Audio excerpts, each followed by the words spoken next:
Assalamualaikum warahmatullahi wabarakatuh.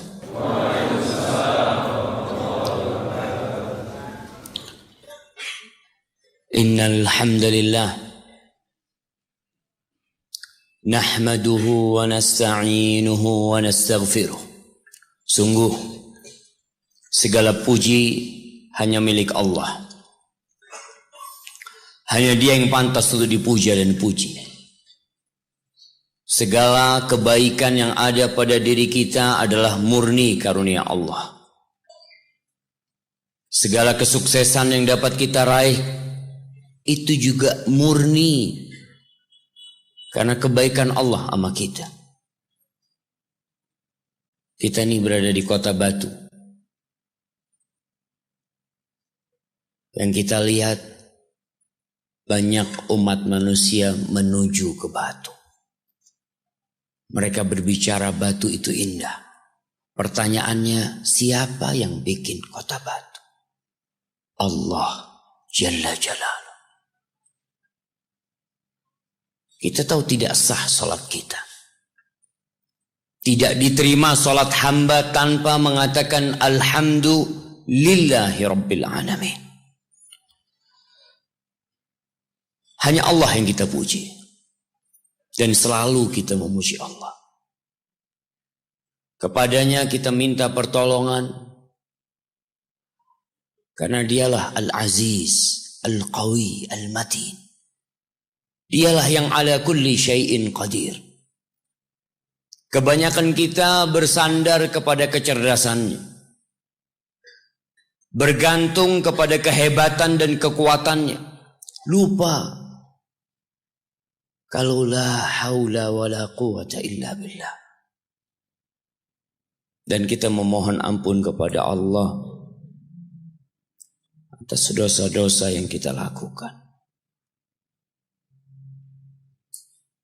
Tiap hari nikmat Allah turun kepada kita. Dan tiap hari pula dosa-dosa kita diangkat, dipaparkan kepada Allah. Tapi Allah tutupi dosa-dosa kita. Andai bukan karena kebaikan Allah sama kita. Andai setiap kali kita berbuat dosa ditampakkan kepada umat manusia, kita nggak berani kumpul bersama di tempat ini. Ana pun tidak akan berani duduk di depan antum di sini untuk menyampaikan sesuatu. Kalau Allah bongkar dosa-dosa. Tapi Allah tutupi. Dan Allah buka pintu taubat buat kita. Namun kitanya yang kadangkala malas minta ampun sama Allah. Wa na'udzu billahi min syururi anfusina wa sayyiati a'malina. Dan kita berlindung kepada Allah dari kejahatan jiwa kita. Yang senantiasa memerintahkan kepada keburukan. Mengajak kepada kemaksiatan. Allah mengatakan innan nafsa la'ammaratun bisu. Sesungguhnya jiwa itu benar-benar memerintahkan kepada keburukan, jamaah. Susah diajak kepada kebaikan. Susah diajak datang ke rumah Allah. Antum bisa lihat jarang-jarang masjid itu sholat subuh rame. Ini memang tiap subuh seperti ini jamaahnya.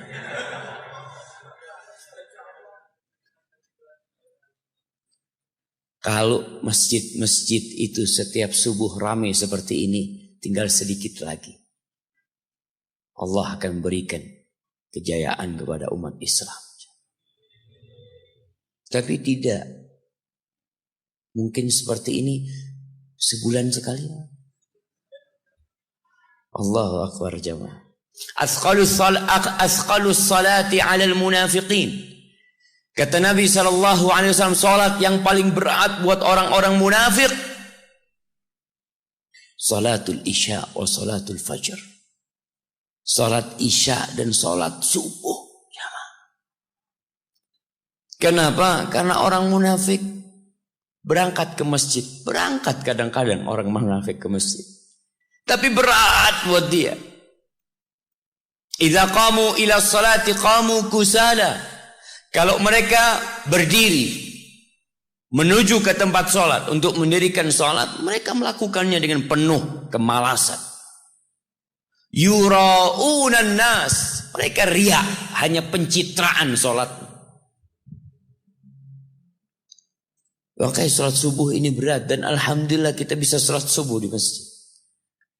Semoga kita bukan termasuk orang-orang munafiqin. Dan kita berlindung kepada Allah dari dampak buruk amal kita. Apa yang kita kerjakan jamaah. Terkadang kita beranggapan itu baik. Antum akan melihat beberapa hari ke depan umat Islam merayakan tahun baru. Tahun barunya siapa? Tahun baru Masehi. Al-Masih. Itu dinisbatkan kepada Nabi Isa alaihissalam. Yang diklaim anak Tuhan. Yang disembah. Yang dijadikan sekutu untuk Allah Al-Ahadus Samad. Lalu umat Islam merayakan tahun baru. Memang kata Nabi SAW, la tattabi'unna sanana man kana qablakum. Kalian itu akan mengikuti cara gaya orang-orang sebelum kalian. Kalian akan mengikuti mereka. Hadwal qudzati bil qudza. Shibran bi shibrin wa dhira'an bi dhira'in. Hatta law dakhalu juhra dhabbin la dakhaltum. Kalian itu akan mencontoh mereka, mengikuti mereka. Sama persis, sejengkal-sejengkal yang kalian tiru. Satu dhira'. Hadwal qudza. Qudza itu, antum tahu anak panah itu harus sama persis supaya dia itu enggak menyimpang ketika dilemparkan. Bulunya itu sama persis. Seperti itu kalian akan mengikuti mereka. Manhum ya Rasulullah, siapa yang akan kita ikutin? Al-Yahud wan Nasara, orang-orang Yahudi dan Nasrani. Kalaman, faman kalau bukan mereka, siapa yang akan kalian ikuti? Kenapa sih? Kok kita merayakan tahun 2019? Jemaah, kebanyakan manusia, kalau antum buka Al-Quran, nanti ana minta antum buka pulang dari sini. Antum cari kalimat aktsaruhum. Kalimat aktsaruhum, kebanyakan mereka. Tidak ada satupun pujian buat kebanyakan manusia. Yang ada celaan buat mereka. Am tahsabu anna aktsarahum yasma'un aw yaqilun. Inhum kal an'am balhum adallu sabila. Apakah engkau mengira kebanyakan mereka mendengar nasihat-nasihat yang disampaikan? Apakah engkau mengira kebanyakan mereka berakal? Digunakan akalnya untuk memahami syariat Allah, agama Allah ini. Kata Allah, inhum kal an'am. Mereka tidak lain kecuali seperti binatang ternak, jamaah. Wallahi kebanyakan manusia itu seperti sapi. Kata siapa? Kata Allah. Seperti kambing, seperti onta. Enggak, afwan. Ana terputus menyampaikan ayat. Allah mengatakan, balhum adallu sabila. Mereka lebih parah daripada kambing dan sapi. Lebih tersesat daripada binatang ternak. Kebanyakan manusia. Jangan ikut kebanyakan manusia. Ikutlah yang sedikit. Yang kata Allah, wa qalilun min ibadiyas syakur. Sedikit dari hambaku yang pandai bersyukur. Allah sebutkan aktsaruhum itu 44 kali dalam Al-Quran. Ana lihat ya Allah. Antum lihat. Kita berlindung dari kejahatan jiwa kita dan dampak buruk dari amal-amal yang kita kerjakan. Kalau kita bicara tahun baru, umat Islam tuh punya kalender sendiri. Tapi coba antum tanyakan kepada diri antum. Nih kita berada di Masjid Muhammadiyah. Muhammadiyah itu punya kalender At-Taqwim Al-Hijri. Tapi pertanyaannya dipakai nggak dalam kehidupan kita? Siapa yang jamnya pakai kalender Hijriah? Hampir nggak ada. Karena semua gaji pakai Masehi. Padahal ibadah kita itu semua hubungannya dengan kalender Hijriah. Sebagian sudah tua, sudah umur 40, 50, bahkan 60 tahun. Coba tanyakan, Bapak bisa sebutkan bulan-bulan Islam? Sebagian nggak paham. Apalagi kebanyakan manusia. Maka banggalah antum sebagai muslim. Kita berlindung kepada Allah. Semoga kita diselamatkan dari keburukan-keburukan amalan kita. Man yahdillah fala mudhillalah wa man yudlilhu fala hadiyalah. Barang siapa yang diberi petunjuk oleh Allah, maka tiada satu pun yang dapat menyesatkannya. Dan sebaliknya barang siapa yang disesatkan dalam kehidupan ini, walaupun 1000 ustadz didatangkan, 1.000.000 kiai diminta nasihatnya, dia tidak akan berpindah dari kesesatan tersebut. Maka bersyukurlah yang mendapatkan hidayah. Dan terus pinta hidayah Allah dengan mengatakan ihdinas siratal mustaqim. Antum tahu bagaimana putranya Nabi Nuh alaihissalam, bapaknya Nabi, anaknya kafir. Antum lihat bagaimana Nabi Lut alaihissalam, suaminya Nabi, istrinya, na'udzubillah. Antum lihat bagaimana Nabi Ibrahim alaihissalam, Khalilur Rahman, Abul Anbiya, Khalilur Rahman, kekasih Allah, bapaknya para nabi. Bapaknya sendiri Azar, kafir, bahkan pembuat berhala. Wallahi kalau bicara hidayah jamaah, kita harus bersyukur kita dipilih sama Allah mendapatkan hidayah. Pernah Bishr Al-Hafi, Bishr namanya, seorang yang dikenal zuhud dan ahli ibadah. Suatu hari Bishr itu habis sholat isya pulang ke rumahnya. Masuk ke rumahnya, assalamualaikum. Terus dia di pintu rumahnya, diam. Keluarganya bingung. Dia diam di pintu rumahnya jamaah sampai adzan subuh. Dia nggak masuk. Lalu dia ditanya, kenapa engkau tadi malam kok nggak masuk sampai subuh? Jadi, iya, aku ingat sama Allah. Aku ingat dengan Bishr An-Nasrani. Ada Bishr yang Nasrani, ada Bishr yang Yahudi, ada Bishr yang Majusi. Tapi Allah jadikan aku Bishr yang Muslim, kata dia. Apa sih kebaikan aku sehingga Allah pilih aku menjadi Bishr yang Muslim? Gak ada kecuali kebaikan Allah sama kita. Allah memilih kita dapat hidayah ini, Allah jemaah. Maka kita harus bersyukur atas nikmat hidayah. Kita lebih sering bersyukur dengan uang yang kita terima, dengan rumah yang kita beli, dengan mobil yang kita naikin, daripada hidayah yang Allah karuniakan kepada kita. Asyhadu an la ilaha illallah wa asyhadu anna Muhammadan abduhu wa rasuluh. Sallallahu alaihi wa ala alihi wa ashabihi wa man tabi'ahum bi ihsanin ila yaumiddin.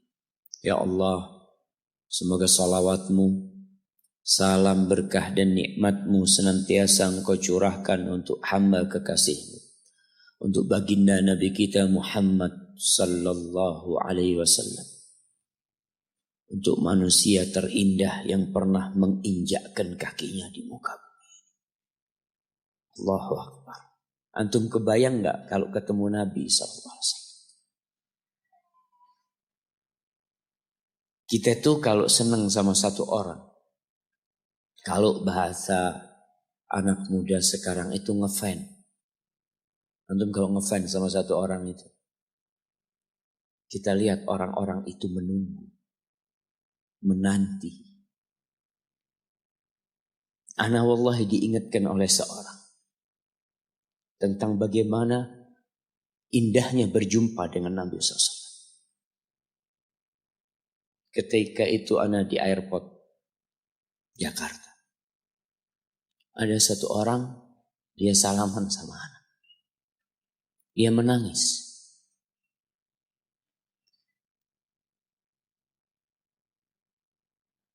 Dia mengatakan, Ustaz, ana sering nonton kajian Ustaz. Ana senang sama Ustaz. Dia mengatakan, ana nangis ya Ustaz. Ana bahagia Ustaz bisa berjumpa Ustaz. Lalu gimana bahagianya kalau berjumpa dengan Nabi Muhammad SAW?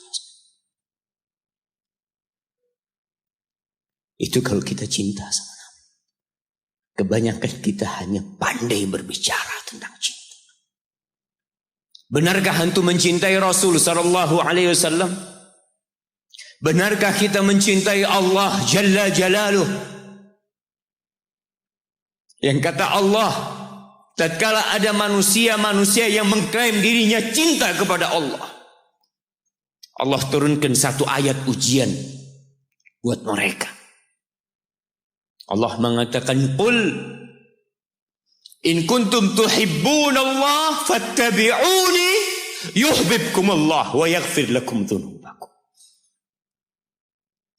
Katakan kepada mereka yang mengaku mencintai Allah, kalau benar cinta kalian kepada Allah, maka ikutin aku, kata Nabi. Ikutin Nabi. Ikutin ajarannya. Ikutin agamanya.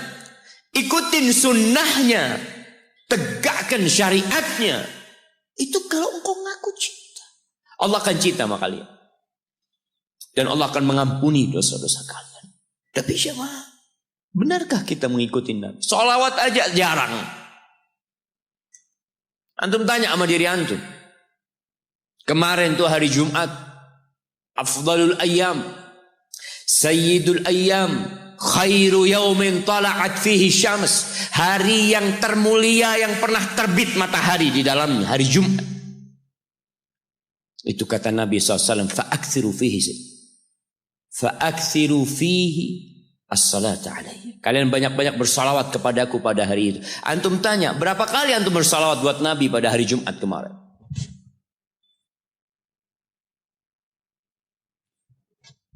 Malu kita jamaah. Yang mengaku followernya Muhammad sallallahu alaihi wasallam. Pengikutnya Nabi Muhammad SAW. Ada sebagian yang mengaku umatnya Muhammad sallallahu alaihi wasallam tapi jadi followernya Ronaldo. Antum jadi followernya orang kafir. Orang pelaku kemaksiatan. Yang punya anak-anak hasil zina. Dan antum agungkan orang itu. Enggak, dia orang hebat. Subhanallah. Apa kehebatan dia sehingga antum ikuti? Antum jangan jadi orang-orang yang kata Allah, ya'lamuna zahiran minal hayatid dunya wa hum 'anil akhirati hum ghafilun. Mereka hanya tahu yang zahir dari kehidupan dunia ini dan lalai dari kehidupan akhirat. Itu antum ikuti. Sama antum seperti mereka. Maka jamaah, banyak-banyaklah bersalawat buat Nabi alaihi salatu wassalam. Nabi sih gak butuh sama salawat antum.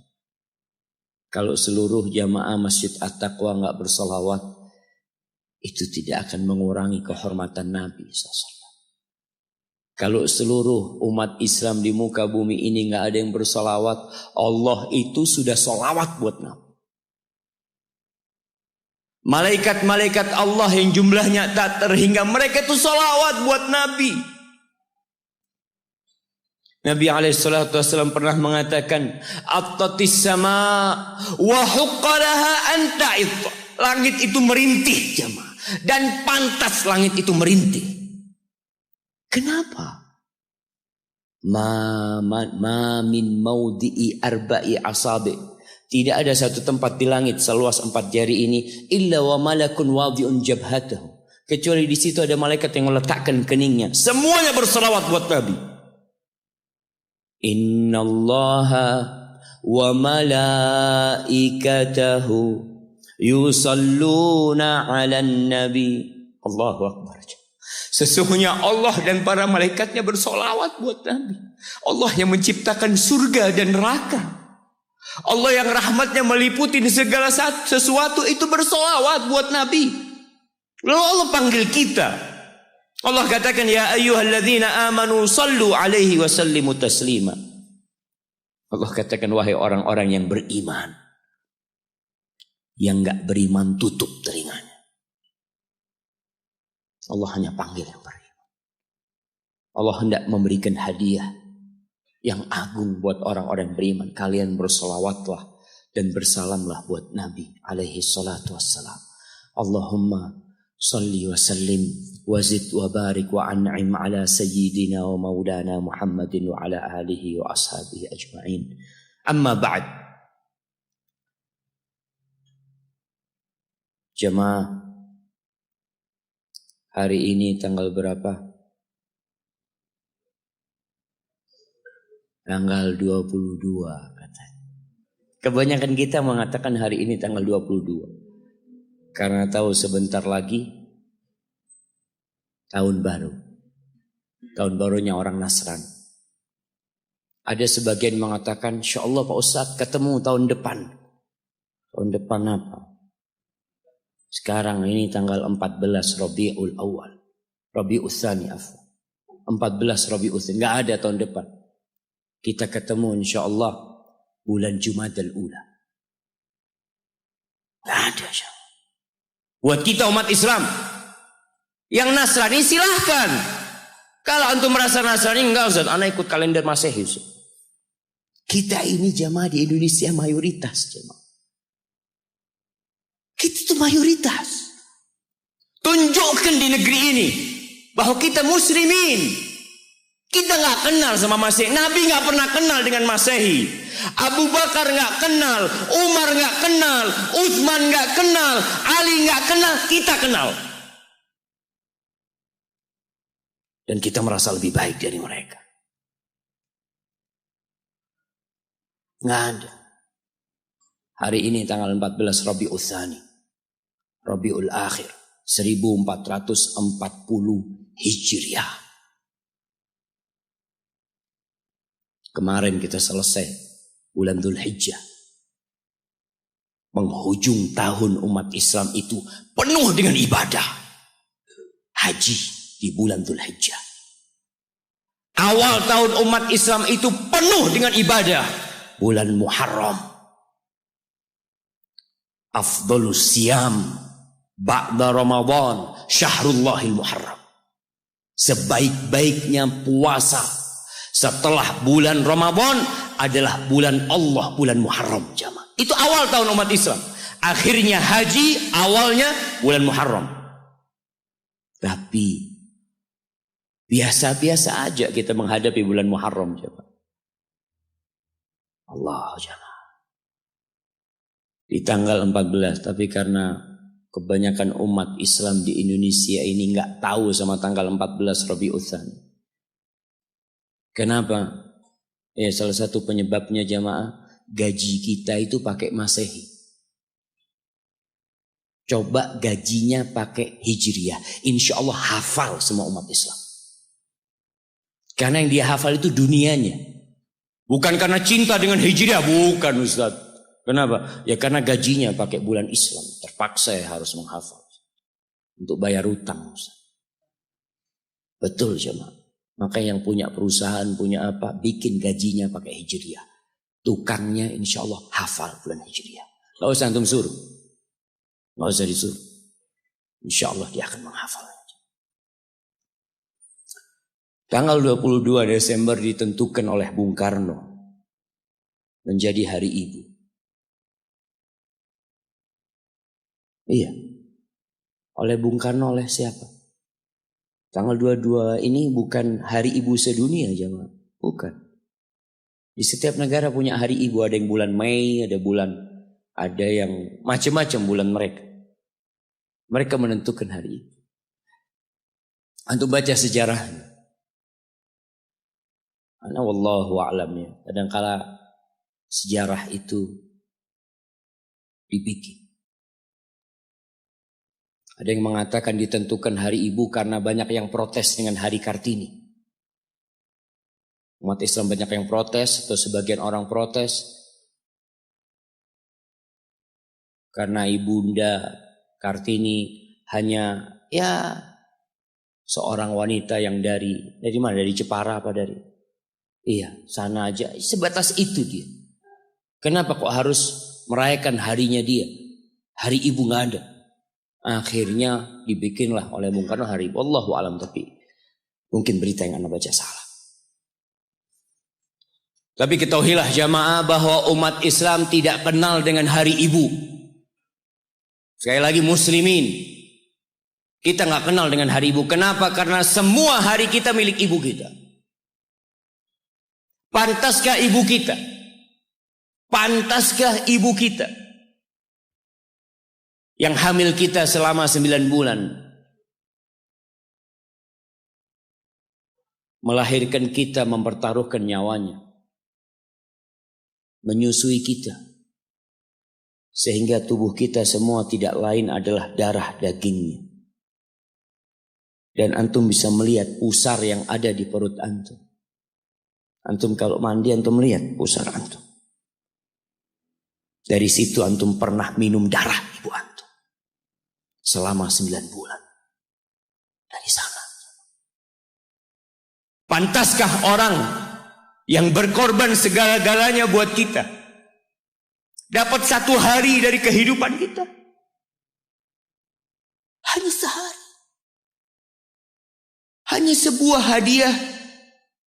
Hanya ucapan terima kasih sekali dalam setahun. Dalam 354 hari. Dalam setahun berapa hari jam? Dalam setahun berapa hari? 354 atau 355. Itu umat Islam. Kalender Hijriah. Tapi kalau antum pakai kalender Masehi 360, 65. Kita umat Islam. Apakah pantas ibu kita hanya dapat 1 hari? Kata Nabi SAW, "Raghima anfuh, thumma raghima anfuh, thumma raghima anfuh, qila man ya Rasulullah." Celaka itu orang, sengsara itu orang, penuh dengan debu hidungnya itu orang. Qila, siapa ya Rasulullah SAW? Siapa orang itu? Man adraka walidayhi au ahadahuma thumma lam yadkhulil jannah. Orang yang hidup bersama orang tuanya. Satu atau kedua-duanya. Ya hidup mendapatin 1 atau 2 orang tuanya masih hidup. Celaka orang ini kalau ternyata nggak bisa masuk surga dia jamaah. Jamaah. Pintu surga yang paling indah kata Nabi SAW. Itu orang tua kita. Bapak ibu kita. Dan dia dekat sama kita. Dialah yang melahirkan kita. Dialah yang punya jasa besar sama kita. Kalau kepada mereka antum nggak bisa masuk surga lewat keduanya, antum mau lewat pintu yang mana masuk surga? Ustaz, ana mau masuk lewat pintu sodakoh. Bisa jadi sodakoh antum hanya pencitraan dari antum. Karena sama orang tua antum nggak baik. Antum berbuat baik sama manusia. Antum bangun masjid. Antum bantu anak yatim. Sama orang tua sendiri nggak baik. Berarti antum riak selama ini berbuat. Wallahi jamaah. Kita perlu lihat. Awsatu abwabil jannah. Pernah ada seorang yang bertanya kepada Abu Darda. Dia mengatakan, ya Abu Darda, ibuku nyuruh aku menceraikan istriku. Kata Abu Darda, sami'tu Rasulullah sallallahu alaihi wasallam yaqul. Aku mendengar Rasulullah SAW bersabda, al-walid awsatu abwabil jannah. Orang tua itu pintu surga yang paling indah. Fa in syi'ta fa'adi dzalikal bab aw ihfazhu. Kalau engkau mau, engkau buang itu pintu. Kalau engkau mau, engkau jaga itu pintu. Wallahi jamaah, enggak main-main urusan berbakti sama orang tua. Sebagian umat Islam hidup dengan gaya orang-orang kafir. Memang di barat itu, ya mungkin enggak semuanya. Itu anak kalau umur 18 tahun itu sudah bebas. Dia mau berbuat apa, orang tuanya tidak bisa intervensi. Makanya kadangkala ya ada umat Islam di sana jamaah. Di Amerika, anak punya teman dia lagi ziarah ke rumah temannya dari Jamaika. Dia tanya, mana putrimu fulanah kemana? Kata bapaknya, nggak tahu. Sudah mau jadi pelacur, mau jadi penyanyi, mau jadi apa. Orang tua sudah tidak bisa intervensi. Itu dalam kehidupan mereka. Dan mereka juga anak-anak tidak ada kewajiban untuk memberikan nafkah kepada orang tuanya. Dalam budaya mereka selesai sudah. Sehingga banyak di sana panti jompo. Tempat orang tua dititipkan di sana. Kenapa? Karena anaknya udah hanya mengingat ibunya setahun sekali. Mengingat, nggak ada hari bapak, ada hari bapak jamaah. Ada. Belum. Ada hari bapak. Di Indonesia ada. Tanggal berapa? Anak kok nggak pernah dapat hari bapak ya?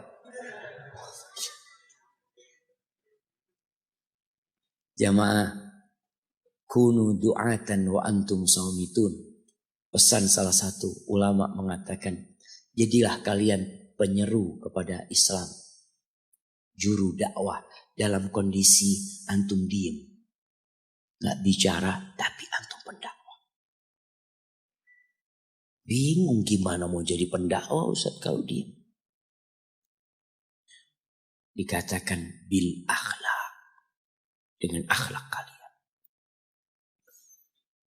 Ada seorang suami istri bawa ibunya. Kalau nggak salah dari Timur Tengah sana dibawa ke Amerika. Berobat ibunya. Itu yang perempuan itu istrinya. Itu nangis terus jagain ibunya. Di ruang ICU dia nunggu di luar. Dia tungguin ibunya. Suaminya kadang-kadang keluar. Perawatnya itu heran ngelihat dia ini penampilannya gak seperti biasanya di Amerika. Maka perawatnya penasaran tanya. Anti kok nangis terus, kata dia. Siapa yang sakit ini? Kata perempuan itu, mertua anak, kata dia. Mertua. Anti begitu pedulinya sama mertua anti, kata dia. Ana sama ibu ana sendiri gak tahu kemana ibu ana. Ana hanya ingat sekali dalam setahun ana kirim hadiah buat ibu ana. Lalu perempuan ini mengatakan, ana muslimah. Kata, aku seorang muslim. Apa itu Islam? Kata dia. Diceritakan tentang Islam sama dia. Akhirnya wanita ini tertarik untuk masuk Islam. Dikasih buku, berangkat ke Islamic Center. Masuk Islam jamaah. Hanya melihat akhlak seorang muslim berbakti kepada orang tuanya. Hanya melihat. Dia nggak bicara apa-apa. Ahibati fillah.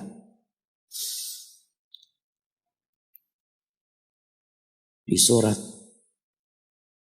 Al-Ahqaf ayat 15. Surat Al-Ahqaf ayat 15. Nanti dibaca. Karena kita itu disuruh membaca sama Allah. Iqra. Dan alhamdulillah semua bisa bawa Quran. Walaupun tidak dalam mushaf, tapi dalam HP-nya. Itu semua punya. Coba yang punya HP dibuka.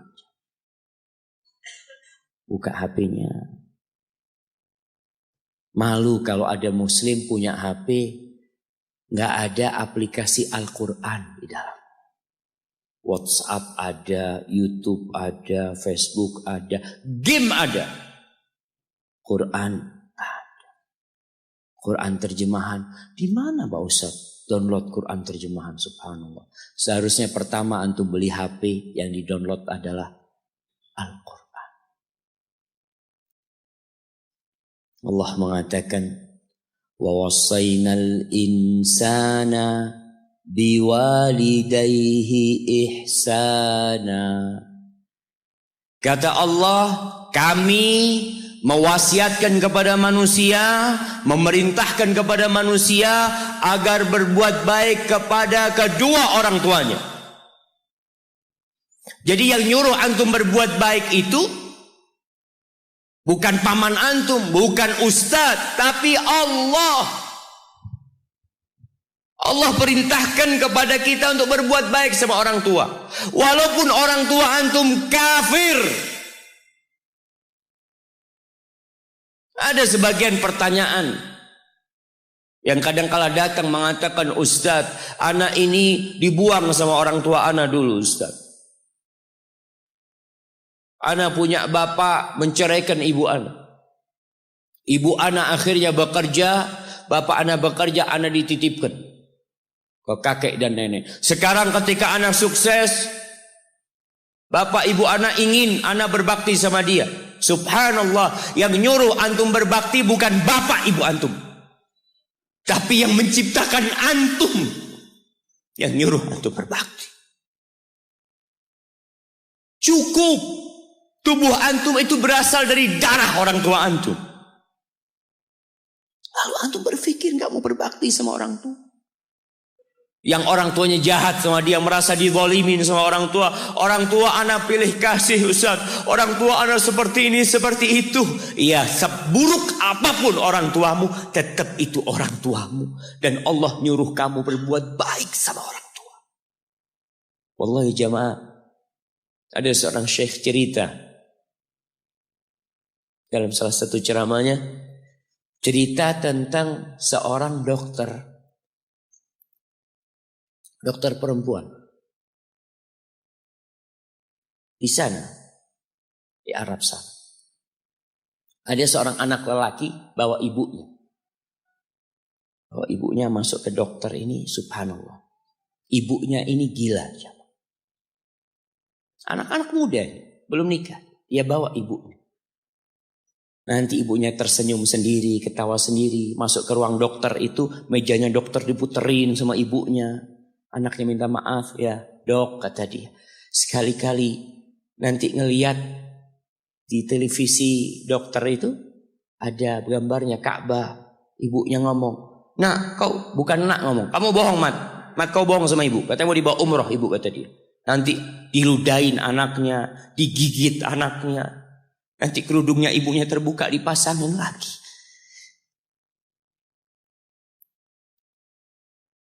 Itu dokter tanya sama anaknya, ini siapa? Ibu anak, kata dia. Sejak kapan dia seperti ini? Sejak lahir. Loh, terus gimana engkau bisa lahir? Iya.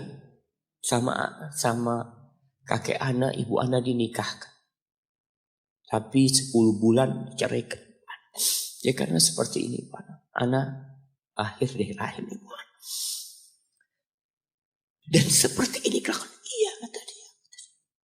Engkau berbakti sama dia, kata dia. Dia kan gak kenal sama engkau. Iya, dia gak tahu sama anak. Tapi Allah tahu kalau dia ibu anak kan. Allah tahu kalau dia ibu Ana harus berbakti. Ditanya, ibumu sakit apa? Ibu kena gula, kata dia. Setelah dikasih resep, itu dokter cerita, pasiennya keluar, ditutup pintunya. Dokter ini nangis. Dia mengatakan, Ana sering dengar ceramah tentang birrul walidain. Ana sering mendengarkan tausiah ustaz tentang berbakti kepada orang tua, tapi Ana baru sekarang melihat kebaktian seorang anak sama orang tuanya. Ibunya gila, dia tetap berbakti. Dan dia mengatakan, iya, ibu Ana nggak tahu sama Ana, tapi Allah tahu kalau dia ibu Ana. Dan yang ngasih wasiat supaya kita berbakti sama orang tua itu Allah, jemaah. Apapun yang dilakukan orang tua kita.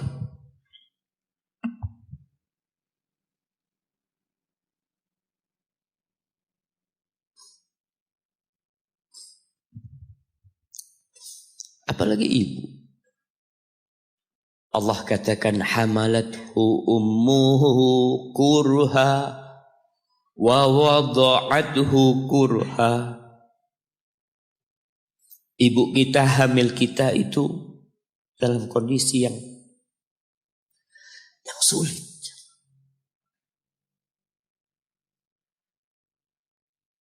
Ada ibu yang harus bed rest demi anaknya lahir.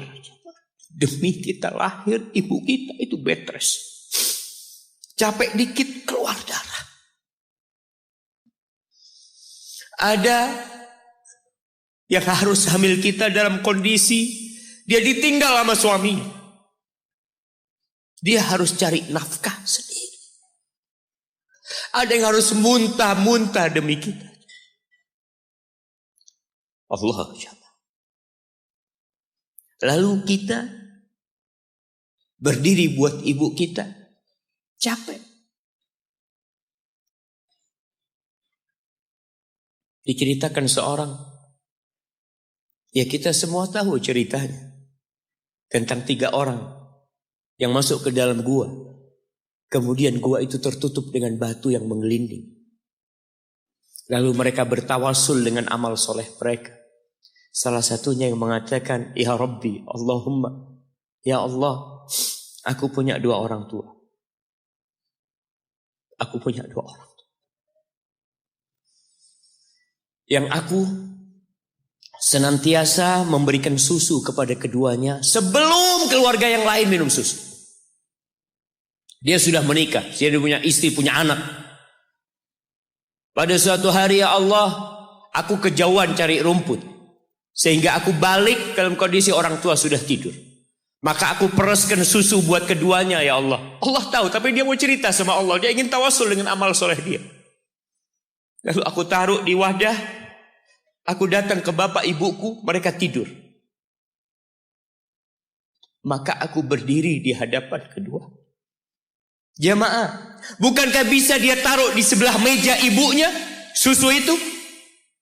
Dia ambilkan meja, taruh di sana, dia bisa tidur. Dia sudah berbakti sama orang tuanya dengan seperti itu. Tapi anak ini tidak. Aku berdiri, ya Allah, aku gak ingin membangunkan keduanya. Dan aku terus berdiri, aku pegang itu susunya. Sampai mau subuh bangun, aku serahkan kepada kedua. Anak-anaknya nangis minta susu. Kata dia, lah, sampai bapak ibu aku minum. Kalian jangan minum. Kita kadang-kala sudah menikah lebih peduli sama istri kita. Lebih peduli sama anak-anak kita. Nggak ada hadis yang mengatakan anak itu pintu surga, jemaah. Yang ada itu orang tua pintu surga. Kita peduli sama anak-anak kita. Beli oleh-oleh buat istrinya. Ditelepon istrinya mau apa, kepingin apa. Pernahkah engkau telepon ibumu? Tanya, Umi kepingin apa, Umi? Ana lagi dalam perjalanan, Umi. Jamaah. Itu anak, Masya Allah. Dia berdiri. Kenapa dia kuat, jamaah? Karena dia tahu Allah yang nyuruh dia berbakti. Mungkin tidak ada yang melihat berdirinya dia. Tapi Nabi ceritakan berdirinya dia. Dari malam jamaah sampai pagi. Berapa jam dia ingat, ibuku hamil aku 9 bulan. Capek. Ana semakin tahu dengan tugas besar seorang ibu dan pengorbanan seorang ibu. Setelah Ana menikah.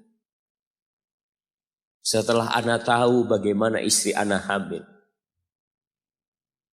Ketika dia harus tidur gak enak. Makan muntah. Muntah aja Ana melihat istri Ana sampai lemas dia. Ana ingat begini ibu Ana hamil. Lalu kita lupa jemaah. Kita sok sukses. Mungkin engkau lebih sukses dari orang tuamu. Tapi kalau enggak ada bapak ibu, engkau enggak akan pernah lahir di muka bumi. Allah ceritakan ibunya hamil dia. Wa wada'athu kurha. Dan melahirkannya dalam kondisi sulit. Kadangkala perut ibu kita itu disobek. Demi kita keluar dari perut ibu kita. Antum meninggalkan luka di ibu. Itu dijahit. Kalau antum anak ketiga, Allahu Akbar. Berapa kali dibelah perut ibu kita coba. Tubuhnya jadi jelek gara-gara kita. Tapi dia gak peduli, yang penting antum lahir dengan selamat. Kalau ibu kita dikasih pilihan. Ini gak bisa diselamatkan dua-dua. Salah satunya akan meninggal dulu. Kira-kira apa kata ibu antum? Iya, gak apa-apa dok, selamatkan bayinya dok. Gak apa-apa dok, biar dia lahir dok. Subhanallah. Berapa banyak ibu yang meninggal dunia ketika dia melahirkan anak. Wa hamluhu wa fisaluhu 30 syahra. Hamilnya dan menyusuinya itu 30 bulan. Artinya bukan ketika antum lahir selesai lelahnya ibu kita. Memang ketika antum lahir dengan selamat, Allahu Akbar. Ibu itu lupa dengan rasa sakit dia 9 bulan. Ibu itu lupa dengan jeritan dia mengeluarkan kita ketika kesakitan. Itu lupa. Dia tersenyum, dia bawa anaknya, ditaruh di dadanya. Allahu Akbar. Kalaupun ada air mata yang menetes, itu air mata kebahagiaan orang tua dengan hadirnya kita di muka bumi ini. Lalu kita bisa berjalan. Kita nggak bisa apa-apa lahirnya. Allah rekam kebaikan ibu kita. Kita disusui sama ibu kita. Berapa bulan? 2 tahun. 24 bulan disusui. Mungkin ada yang kurang, mungkin ada yang lebih. Tapi yang jelas kondisi kita tidak bisa berbuat apa-apa. Kita hanya bisa menangis jemaah. Antum lapar menangis, buang kotoran menangis. Siapa yang datang membersihkan kotoran antum? Ibu antum. Yang gendong antum siapa? Ibu antum. Dia susui. Subhanallah, sampai anaknya agak besar sedikit, diajari bicara sama ibunya, diajak ngomong sama ibunya, diajarin berdiri sama ibunya, diajarin berjalan sama orang tuanya. Allahu Akbar. Kemudian ketika antum sukses, antum berangkat ke luar negeri, antum berangkat ke luar kota, meninggalkan kedua orang tua antum, boleh, asalkan dengan ridho orang tua antum. Kalau ibu antum telepon, antum di Batu sini, kuliah, sampai sukses jadi pengusaha di sini. Ibu antum di kampung telepon, nah ibu ingin engkau balik ke kampung. Jangan pernah mengatakan, bu anak kerjanya di sini ibu. Saya ditugaskan di sini, tinggalkan semua pekerjaanmu, pulang ke rumah. Ustaz, gimana dengan istri dan anak-anak anak? yang ngasih makan istri sama anak-anak antum itu Allah Jalla Jalla. Bawa pulang ke kampung. Hidup sama ibu antum. Jamaah, ada seorang sahabat yang izin untuk berjihad. Izin untuk mendapatkan surga yang paling tinggi. Izin untuk bisa memberikan syafaat kepada 70 dari keluarganya. Kalau dia mati syahid, dia datang kepada Nabi SAW. Ditanya, bapak ibumu hidup? Iya, kata dia. Pulang engkau ke sana. Fazammal jannah. Di sana ada surga. Ilzam rijlayya. Engkau tetap di kaki ibumu. Ini mau jihad, bukan mau cari fulus, jamaah. Bukan mau cari kenikmatan dunia. Dia mau cari surga. Tapi pintu surga yang paling baik orang tua dapat jauh-jauh. Jamaah, Allah, ketika antum nangis di kasur ibu di dapur lagi masak, dimatikan kompornya, dia datang jumpai antum. Antum lihat, anak sering lihat ketika kajian, bagaimana seorang ibu yang gendong anaknya yang nangis. Dia ingin dengarkan kajian, tapi engkau menghalangi dia untuk mendengarkan kajian dengan baik. Dia harus gendong. Kadang-kadang nggak boleh deket-deket kajian. Yang bawa anak tempatnya lain. Dan dia nurut. Engkau ganggu hidup dia dari sejak engkau lahir. Kemudian setelah engkau dewasa, engkau nggak berbakti sama ibu. Lupa dengan wa hamluhu wa fisaluhu 30 syahr. Di masa Umar bin Khattab, ada seorang yang datang kepada Umar mengatakan, ya Amirul Mukminin, aku ini jadi kendaraan buat ibu. Aku ini yang membersihkan kotoran ibu. Dan aku palingkan wajahku. Ibuku sudah lumpuh, gak bisa apa-apa. Dan aku berusaha untuk berbakti sama dia. Aturani qad jazaituha. Gimana menurut? Apakah aku sudah balas kebaikan ibuku? Kata Umar, la. Kata dia. Enggak, belum. Ya Amirul Mukminin, bukankah aku sekarang ini telah berbuat kepada ibuku seperti ibuku berbuat kepadaku waktu aku kecil? Artinya sama pekerjaannya sekarang ini. Aku yang menyuapin ibuku, aku yang membersihkan ibuku, yang mengantarkan dia ke kamar mandi. Semua yang pernah dilakukan ibuku, kira-kira sudah aku lakukan semua sekarang. Kata Umar, enggak sama. Kata dia. Ibumu waktu merawatmu ketika engkau kecil, ibumu berharap engkau bisa hidup. Sedangkan engkau sekarang merawat ibumu ketika sudah tua sakit-sakitan, engkau berharap ibumu mati. Allah ya, kita kadang-kadang merasa lelah merawat ibu yang sudah tua. Merasa kadang-kadang, ya Allah, kalau ibu ini meninggal insya Allah lebih baik. Antum mau istirahat. Allah ya, belum.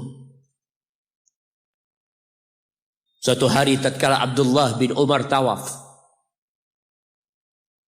ada seorang yang menggendong ibunya. Sambil dia bersenandung mengatakan, inni anal ba'iru hal mudhallalu in udhirat rikabuha lam udhar. Aku ini adalah tunggangan ibuku yang taat dan patuh. Kalau tunggangan-tunggangan lain itu dikagetin, kaget. Aku tidak pernah membuat ibuku kaget di atas punggungku. Lalu bertemu dengan Abdullah bin Umar bin Khattab. Ia bertanya, kira-kira aku sudah balas enggak kebaikan ibuku? Aku ini bawa ibuku dari Yaman. Dari Yaman. Mungkin 2000 kilometer. Dia gendong ibu. Sampai melaksanakan ibadah haji semua dia di punggung, ibunya di punggungnya. Dia tanya, aku sudah balas enggak kebaikan ibuku? Apa kata Abdullah bin Umar bin Khattab? Wala bitalqatin min talaqat. Rasa sakit ibumu ketika dia mengeluarkanmu, yang ibu itu kesakitan, satu rasa sakitnya belum engkau balas. Bagaimana dengan kebaikan dia yang lainnya? tapi engkau telah berbuat baik kepada ibu. Maka kita nggak boleh merasa sudah berbuat baik sama ibu kita.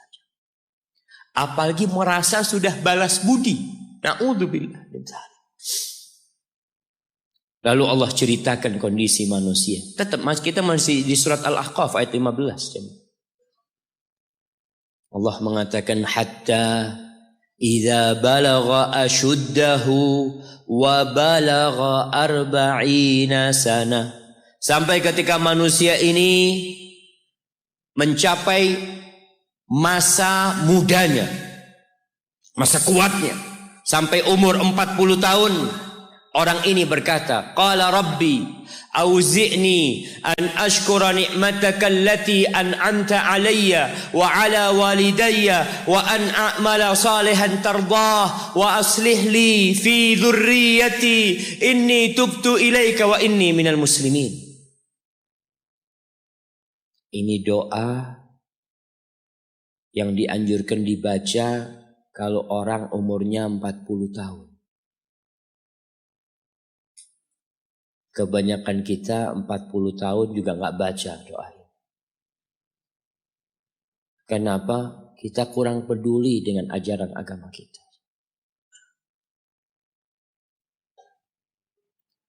Ada istilah yang mengatakan hidup itu dimulai dari umur 40 tahun. Iya, para nabi itu diutus ketika umur 40 tahun.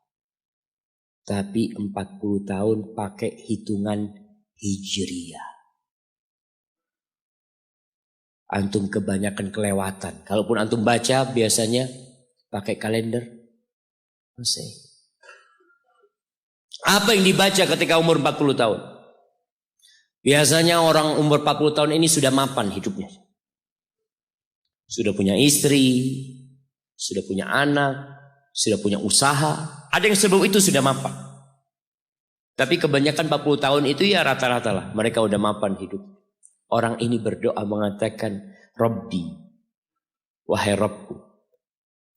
Jamaah, kebanyakan doa para nabi dalam Al-Quranul Karim itu memakai nama Allah Ar-Rabb, Rabbana, Rabbi. Para ulama menjelaskan karena kalimat Rabb ini menunjukkan kalau antum itu milik Allah. Rabbi, engkau yang memiliki aku ya Allah. Engkau yang memiliki segala-galanya. Auzi'ni an ashkura ni'mataka allati an'amta alayya. Bantulah hamba ya Allah untuk mensyukuri nikmat yang kau berikan kepada hamba wa ala walidayya, dan kepada kedua orang tua hamba. Ingat dia sama orang tuanya. Ingat. Kebanyakan orang lupa nih, dalam Islam umur 40 tahun harus lebih ingat sama orang tua. Jamaah, kalau antum jenderal bintang 4, kalau antum seorang gubernur, atau seorang raja, atau seorang presiden pun, ketika antum berhadapan sama bapak, ibu antum, pangkat antum tetap anak. Mungkin orang tua antum gak lulus SD. Mungkin gak pernah mengenyam bangku kuliah. Antum mungkin dokter, mungkin profesor. Orang yang dihormatin orang, jangan minta penghormatan dari bapak dan ibumu. Engkau yang harus menghormatin keduanya. Maka diingatkan orang umur 40 tahun, ingat sama orang tuanya. Antum lihat, di mana antum campakkan orang tua antum. Di mana antum tinggalkan orang tua antum. Ridallah fi ridal walidain. Keridhaan Allah bergantung kepada keridhaan orang tua kita. Wa sukhtullah fi sukhtil walidain.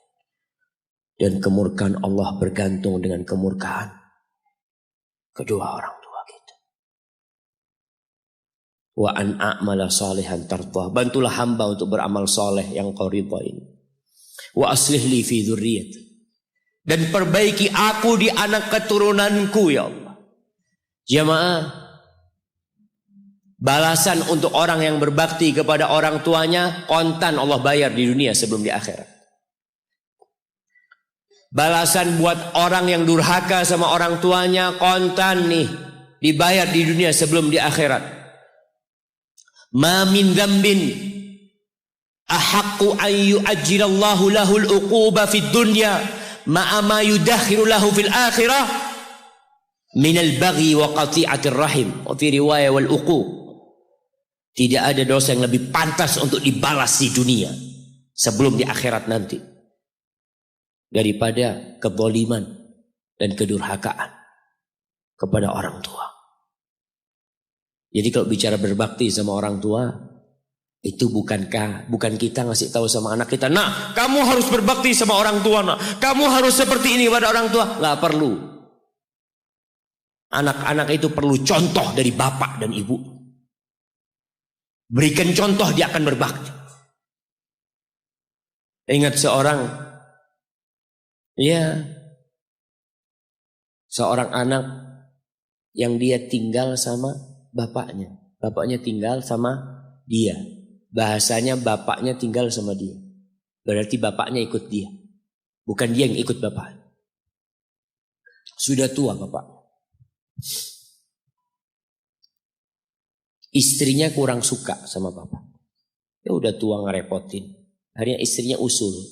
Gimana kalau bapak ditaruh di atap? Jadi rumah itu ada atap, ada kamar biasanya di sana di Arab sana. Akhirnya si suami nurutin istri. Mengatakan, ayah keberatan enggak kalau tinggal di atas? Oh enggak apa-apa nak, yang penting kau seneng nak. Bayangkan. Wallahi orang tua kita itu. Yang penting anaknya bahagia. Akhirnya dipindah ke atas. Tiap hari bapaknya ini dikirimin pakai piring dari plastik. Plastik apa seng nggak lupa. Kirimin ke atas makan ya, nanti bajunya dicuci. Pokoknya nggak kumpul sama cucu-cucunya. Seakan-akan diasingkan di sana. Sampai meninggal dunia. Sudah meninggal, selesai. Orang itu kalau orang tua yang meninggal selesai, sudah beban hidup dia. Padahal itu pintu surga yang sudah ditutup buat antum. Maka sebagian ulama ketika ibunya meninggal menangis. Ditanya, kenapa engkau menangis seperti ini? Kata dia, gimana aku tidak menangis? Pintu surga terbaik udah tertutup buat aku, kata dia. Udah selesai. Aku belum berbakti sama dia, dia sudah meninggal. Akhirnya ketika meninggal dikubur, bapak anaknya ini mau bersih-bersih kamar bapaknya. Bersama anak dia. Bersih-bersih, sudah dimasukin kantong hitam ya. Macam-macam. Ketika piring tempat anaknya ini ngirim makanan buat bapaknya. Mungkin cucunya juga ngirim buat bapaknya. Mau dibuang. Kata anaknya, ayah, jangan ayah. Buat aku ayah. Kata dia. Kenapa nak? Buat apa piringnya? Iya ayah. Nanti kalau ayah sudah tua, aku akan pakai ini buat ayah. Anaknya anak kecil gak tahu apa-apa aja. Dia pikir itulah berbakti sama orang tua. Dia ingin mengulangi apa yang dia lihat, dia ingin praktekkan sama bapak. Bukan karena dia ingin durhaka, bukan. Karena dia berpikir itulah kebaktian jemaah. Ketika si anak ini melihat anaknya mengatakan itu, dia nangis dia jemaah. Dia ciumin baju bapaknya yang ada di sana. Selesai sudah jemaah. Selesai. Pintu surga itu sudah ditutup buat antum. Maka gak perlu antum kasih ceramah anak antum tentang berbakti. Antum minta sama Allah, perbaikin di anak keturunanku ya Allah. Iya. Agar mereka berbakti, bermanfaat. Buat kedua orang tuanya, buat negeri ini, buat agamanya. Tapi tidak hanya dengan omongan. Kalau seorang ayah suka duduk sama ibunya, pijetin kaki ibunya. Antum suka ambilin sandal buat bapak antum. Kadang-kala kan orang kalau pakai sandal masuk rumah itu sandalnya ngadep ke rumah. Antum suka belokin. Antum keluar dari masjid, sandal bapak antum lurusin. Antum gak usah suruh anak antum melakukan itu sama antum. Dia akan lakukan itu sendiri. Birrul walidain, berbakti kepada ibu khusus. Itu bukan ceramah yang disampaikan. Bukan pidato yang disampaikan oleh seorang orator. Enggak. Tapi sesuatu yang kita praktekkan dalam kehidupan. Inni tubtu ilaika wa inni minal muslimin. Ya Allah, aku taubat ya Allah. Aku mohon ampun kepadamu. Aku termasuk orang-orang yang berserah diri kepadamu. Jamaah, man ahqun nas bi husni sahabat. Siapakah manusia yang paling pantas mendapatkan kedekatan kita sama dia? Sahabati. Bukan hanya servis dari kita, tapi pendampingan dari kita. Kita lebih sering duduk sama sahib-sahib kita. Ini ketika sahabat bertanya, siapa ya Rasul sallallahu alaihi wasallam? Qala ummuk, ibumu. Qultu thumma man? Setelah ibu siapa? Ummuka, ibumu lagi. Qultu thumma man ya Rasulullah? Iya, aku tahu ibu. Kemudian ibumu lagi. Qultu thumma man? Thumma abuk, baru bapakmu, baru orang yang dekat lainnya. Bayangkan Rasulullah sallallahu alaihi wasallam ya, sampaikan ini kepada ya aktivis gender yang mengharapkan persamaan lelaki dengan wanita. Di dalam agama kita wanita diletakkan 3 kali di atas laki-laki dalam kebaktian. Bukan sama bapak, tidak. Maka bapak jangan pernah iri ketika melihat anaknya lebih cinta sama ibunya, lebih berbakti sama ibunya, karena itu syariat Allah Jalla Jalaluh. Iya, kita tetap berbakti sama bapak kita. Tapi ibu kita, kenapa kok ibu 3 kali? Bapak tidak ikut hamil. Rasa lelah ibu tidak pernah dirasakan bapak. Bapak tidak ikut melahirkan. Dia tidak pernah merasakan rasa sakit melahirkan. Bapak tidak pernah menyusuin. 3 ini pekerjaan ibu. Sehingga ibu dikasih tempat yang lebih tinggi. Bihusni sahabati. Dengan pendampingan kita. Dengan kebaikan kita. Ibu kita. Maka berusaha jamaah untuk sering-sering kumpul sama ibu ya.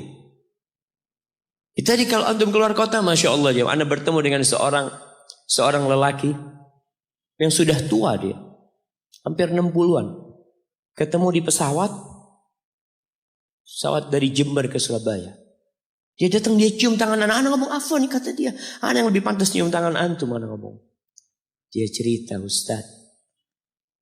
Anak itu sering dengar ceramah Ustaz, tapi nggak peduli. Sampai suatu hari, anak dapat kiriman video tentang berbakti sama ibu. Anak punya ibu sudah 70 tahun Ustaz, ada di Jember. Anak kejar di Jakarta. Anak ingin ibu ke Jakarta, ibu nggak tahan, ibu minta di Jember. Anak minta ridhonya, ibu ridho, anak tetap kerja di Jakarta. Anak dulu pulang Ustaz, ya kalau ada acara, ada yang menikah, Idul Fitri, Idul Adha pulang. Tapi sekarang sejak anak mendengar ceramah Ustaz tentang berbakti sama ibu, anak sebulan 3 kali pulang ke Jember Ustaz.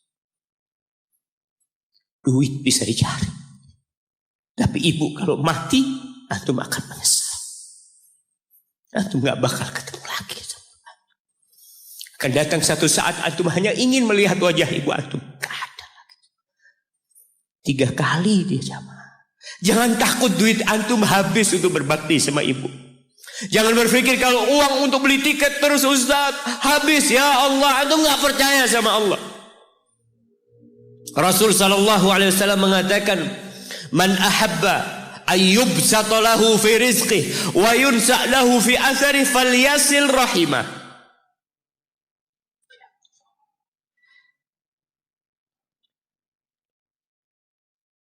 Barang siapa yang ingin rizkinya diluaskan, barang siapa yang ingin umurnya dipanjangkan, apa yang dia lakukan?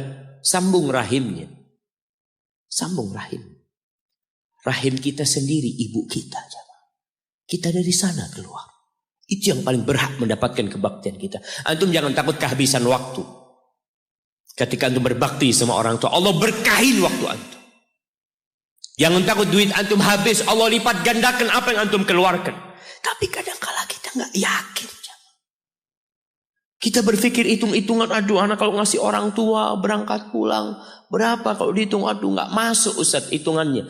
Antum biarkan malaikat yang hitung. Kiraman katibin ya'lamuna ma taf'alun. Allah tuh punya malaikat mulia yang tugasnya mencatat. Dia tahu dengan apa yang antum kerjakan. Biarkan mereka yang mencatat. Biarkan mereka yang menghitung. Wallahi jamaah, kita tuh disuruh dekat sama orang tua kita. Apalagi kalau orang tua kita minta. Kalau enggak, ya mungkin dia ridho jauh. Tapi jangan dipikir dia suka antum jauh dari dia. Maka sebagai bentuk kebaktian anak, tetaplah antum dekat sama orang tua. Yang terakhir, di surah Luqman, ketika Allah mewasiatkan agar kita berbakti sama orang tua kita.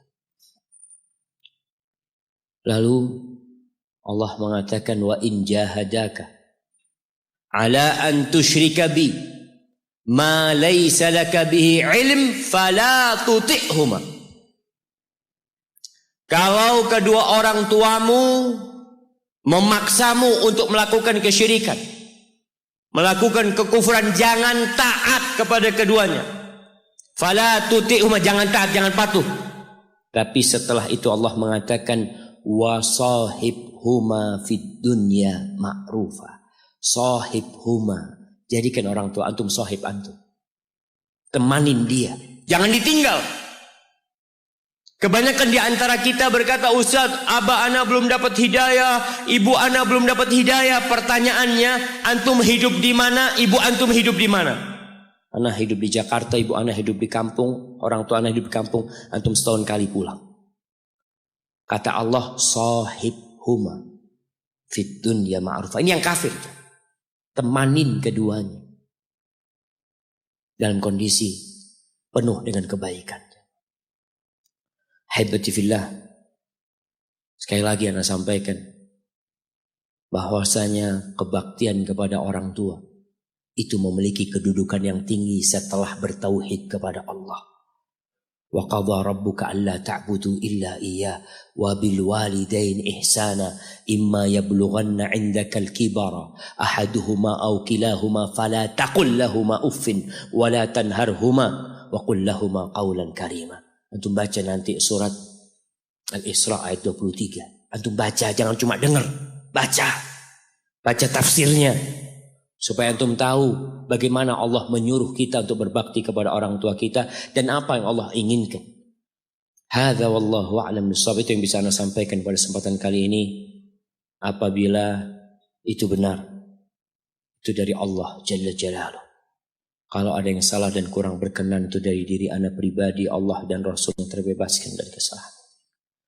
Baik, kita masuk ke sesi tanya jawab. Ini pertanyaan Ustaz.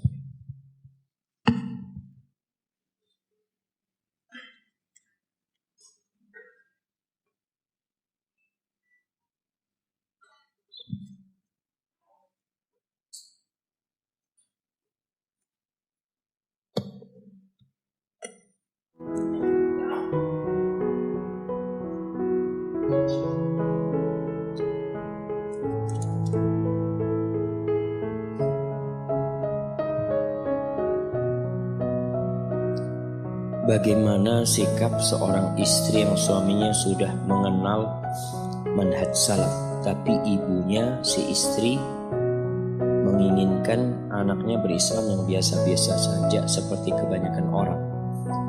Jika istri mengikuti suaminya, bapak ibunya membenci anaknya.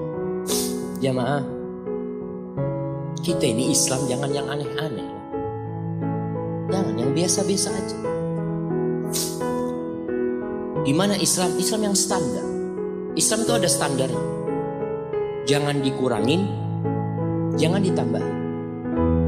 Yang berlebih-lebihan menyimpang, yang kurang juga menyimpang. Terus gimana Islamnya? Itu sudah seperti Islamnya Rasulullah SAW.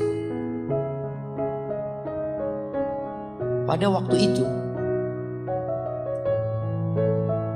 di surat Al-Baqarah, ketika Allah menceritakan tentang orang-orang munafikin, Orang munafik itu ada jemaah yang sholat di belakang Nabi, jadi makmumnya Nabi SAW. Munafik jadi makmumnya Nabi. Jangan dipikir yang hadir di masjid ini semuanya Islam beneran. Di masjid Nabi aja pentolan orang-orang munafikin ada. Wa idza qila lahum aminu kama amanan nas. Apabila dikatakan kepada mereka, berimanlah kalian seperti berimannya manusia, itu biasa-biasa aja lah, seperti berimannya para sahabat Nabi. Gak usah neko-neko Islamnya.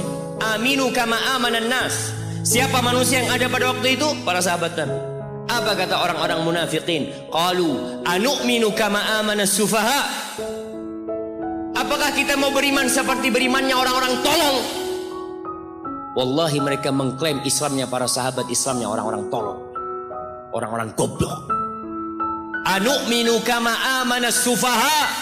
Safih ini bukan jahil lagi jamaah, sudah di atasnya jahil. Ala innahum humus sufaha walakin la ya'lamun. Kebanyakan mereka itulah orang-orang bodoh, orang-orang goblok, kata Allah. Allah yang mengatakan, tapi nggak tahu, nggak sadar mereka. Jadi anti Islamnya yang biasa-biasa aja, yang standar. Standarnya qala Allah, qala Rasul, yang diamalkan sama sahabat Nabi, selesai. Jangan ditambahin, jangan dikurangi. Bagaimana sekarang menyikapin orang tua? Bagi para orang tua yang telah menikahkan putrinya, jangan intervensi di rumah tangga putrinya. Ketika orang tua menikahkan putrinya, dia jabat tangan menantunya, calon menantunya, lalu dia bersyahadat, lalu dia bertahmid memuji Allah, lalu mengatakan, ya fulan ibn fulan, uzawwijuka ala ma amarallahu bihi min imsakin bima'rufin aw tasrihim bi ihsan. Ya fulan bin fulan zawwajtuka wa ankahtuka binti fulana bimahar 100,000 rupiah halan. Ketika orang tua mengatakan itu, lalu menantunya menyambut qabil tuh, selesai. Ada peralihan tanggung jawab. Engkau serahkan putrimu kepada dia. Surga dan neraka itu perempuan di suaminya sekarang. Rasulullah SAW mengatakan kepada seorang sahabat wanita ketika datang ke rumahnya, lalu ditanya, adzatu zaujin anti? Apakah kamu punya suami? Iya ya Rasulullah SAW. Gimana sikapmu kepada suamimu? La aluhu illa ma'ajiz. Aku tidak pernah tidak melayani dia kecuali yang aku tidak mau. Lalu Nabi SAW mengatakan, unduri aina anti lahu fa innama huwa jannatuki aw naruki. Engkau lihat bagaimana sikapmu kepada istrimu, dia itu kepada suamimu. Bagaimana sikapmu kepada suamimu, dia itu surgamu atau nerakamu. Jadi seorang wanita setelah menikah tetap wajib berbakti kepada orang tuanya dengan batasan-batasan. Kenapa kok ada batasannya? Karena dia sudah jadi istri orang, yang dia tidak boleh keluar rumah kecuali izin sama suaminya, bukan sama bapak atau ibu. Kalau ibunya bilang, nah ibu kepingin kamu di sini, apakah antum bisa keluar tanpa izin suami? Gak bisa perempuan. Katakan, iya ibu, ana mau izin sama suami. Mudah-mudahan boleh ibu. Merayu suaminya. Ketika nggak boleh karena suami ada acara, telepon ibunya, ibu mohon maaf ibu, nggak bisa ibu. Bapaknya ambil telepon. Nah, kamu kok jadi anak durhaka sekarang setelah menikah? Sampaikan kepada ayah, bukankah ayah yang nyerahkan aku sama dia? Ayah yang nyerahkan aku sama dia. Ayah yang ngawinkan aku sama dia. Kalau orang tua tidak ingin itu anak nurut sama suaminya, jangan pernah dinikahkan putrinya. Taruh di rumah. Tapi ketika engkau nikahkan, kesian itu anak perempuan kalau ada dua pemimpin. Dia harus taat sama bapak, taat sama suami. Bagaimana hidup dia? Kalau taat sama bapaknya dimarahin sama suaminya, taat sama suaminya dimarahin sama bapaknya. Maka dalam Islam seorang wanita yang sudah menikah, dia wajib taat sama suaminya. Sama bapaknya dia taat selama tidak bertentangan dengan perintah suami. Dia minta izin, nggak bisa seenak. Kadangkala orang tua ketika anaknya menikah sama suaminya disuruh berhenti kerja, sudah ngomong, "Dek, udah ya, nggak usah kerja. Aku yang akan jadi tulang punggung keluarga. Aku harap kau ngurusin rumah dan anak." Bapaknya marah, mengatakan, nggak boleh berhenti kerja. Ya Allah, seharusnya engkau tidak nikahkan itu perempuan, taruh di rumahnya, suruh kerja. Tapi ketika engkau sudah nikahkan, dia punya kehidupan sendiri, dia punya suami, dia punya anak-anak. Maka pedulilah jemaah dengan masalah ini. Jadi Islamnya yang biasa-biasa aja, jangan berlebihan kemudian menjadi radikal, dan jangan kurang sehingga menjadi liberal.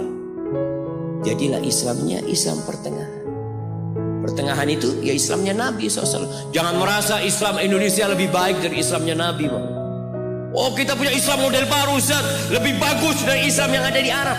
Yang ada di Arab itu Nabi loh. Yang ada di Arab itu Abu Bakar, Umar, Utsman, Ali. Jangan merasa lebih baik. Oh, Islam di tempat kita lebih santun. Lebih santun Nabi daripada kita. Allah tahu di mana nabinya diutus. Bukan dari orang Indonesia, dari orang Arab sana. Allahu a'lamu haitsu yaj'al risalata. Kita nggak usah neko-neko, Islamnya biasa-biasa aja. Biasa-biasa aja. Nggak usah Islam Malang, Islam Jawa, Islam Sumatera, jadi Islam Nusantara nanti. Jadilah Islam biasa, Islam biasa. Kita ini satu saudara, jangan mau dikecilkan umat Islam. Kita ini sama Islam Australia sama Islam yang ada di Amerika sama Islam yang ada di Afrika sama. Mereka satu saudara. Dan Islam kita adalah Islamnya Rasulullah SAW, Islamnya para sahabat Nabi. Cukuplah, nggak usah embel-embel itu sehingga mengkotakkan umat Islam. Walaupun Ustaz ini ada mungkin salah paham Ustaz. Iyalah, kita Islamnya Islam yang biasa-biasa. Maka kalau anti tanya sama orang tua, iya ibu, aku mau Islam yang biasa-biasa. Ketika ditanya, antum kok sekarang pakai jilbab panjang? Iya, biasanya istri Nabi pakai kayak gini. Iya, sampaikan biasa, ini nggak aneh bu, ini biasa. Kalau bicara kebanyakan manusia jamaah, Allahu Akbar. Di beberapa tempat itu, terus terang jamaah, di beberapa kampung yang aneh itu sedih. Sampai pernah satu teman berangkat ke ustadz yang ada di sana. Ada pesantren dekat sungai. Itu jamaah masyarakat kampung kalau mandi di sungai telanjang. Biasa. Mau ikut Islam yang biasa kayak gitu. Itu datang teman ini ke ustadznya. Ustadz, bukankah ini sesuatu yang dibenci sama Allah? Ustadznya tahu lah ilmunya. Atau Ustadz, iya, memang gak boleh sebenarnya. Tapi ya gimana, udah biasa orang-orang kayak gitu. Oh, kalau biasa dibiarkan. Itu yang terjadi, rusak agama Allah ini akhirnya. Barakallahu fikum. Dan anti hafal, anti tetap berbakti sama orang tua. Mohon maaf sama orang tua. Orang tua benci gak apa-apa. Yang penting Allah ridho. Yang penting Allah ridho. Kalau urusan agama kan tadi, gak boleh kita taat sama orang tua dalam kemaksiatan. Ustadz, saya memiliki orang tua yang sudah broken home. Dan ibu saya seorang mu'alaf. Tetapi sekarang murtad. Bagaimana cara saya mendakwain beliau untuk kembali ke agama Islam? Wallahi jamaah, kita tahu diperbolehkan menikah dengan wanita ahlul kitab walaupun dia gak masuk Islam. Tapi kewajiban suami tatkala itu besar. Dia punya kewajiban mendakwain Islam kepada istrinya, menjaga anak-anaknya juga. Dan ada orang-orang yang masuk Islam hanya karena menikah. Artinya dia itu gak yakin Islam sebagai agama yang benar. Sehingga tatkala dia cerai, akhirnya kembali kepada agama. Dan na'udzubillah, hati-hati dengan media. Ana baca media, ada banyak yang merusak hati. Ada fulana murtad, kemudian dia bangga menjadi seorang murtad. Na'udzubillah. Dan ini media banyak setan. ingin menampilkan yang buruk menjadi indah, yang dusta menjadi jujur. Itu media. Maka sekarang tugas antum ketika ibu antum murtad, antum harus tetap berbakti. Caranya gimana? Wasahibhuma. Ingat, sahibhuma. Di sini antum harus dekat sama ibu, harus menemani ibu. Soalnya kalau jarang-jarang ketemu ibu susah. Tapi kalau bisa tinggal dekat sama ibu, tiap hari ketemu sama ibunya, tunjukkan keindahan Islam, sampaikan kepada ibunya tentang agama Allah ini. Abu Hurairah itu punya ibu yang Nasrani. Ibunya Abu Hurairah Nasrani, ikut hijrah ke Madinah, hidup bersama Abu Hurairah. Itu subhanallah, di rumah kelakuan ibunya na'udzubillah min dzalik, suka mencaci Nabi Muhammad SAW. Tapi Abu Hurairah dengan akhlaknya dia terus berbuat baik, disakiti sama ibunya. Dia datang kepada Nabi SAW, Nabi berpesan tetap berbakti sama ibumu. Sampai suatu hari dia mendengarkan kata-kata yang buruk dari ibunya. Gak tahan Abu Hurairah ini. Kata-kata buruk mencela Nabi Muhammad SAW. Abu Hurairah keluar dari rumah.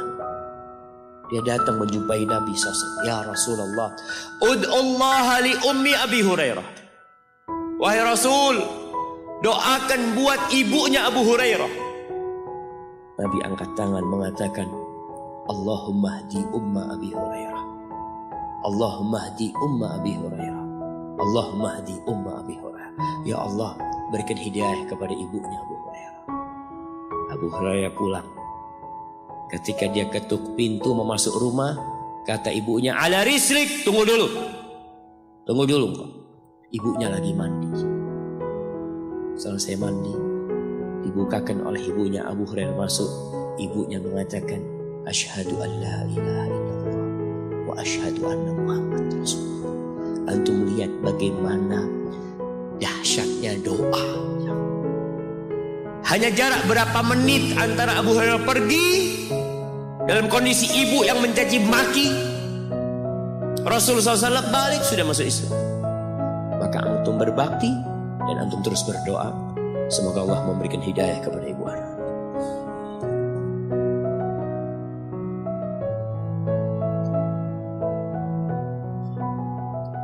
Bagaimana dengan ortu yang menyuruh anak-anaknya untuk pulang kampung semua?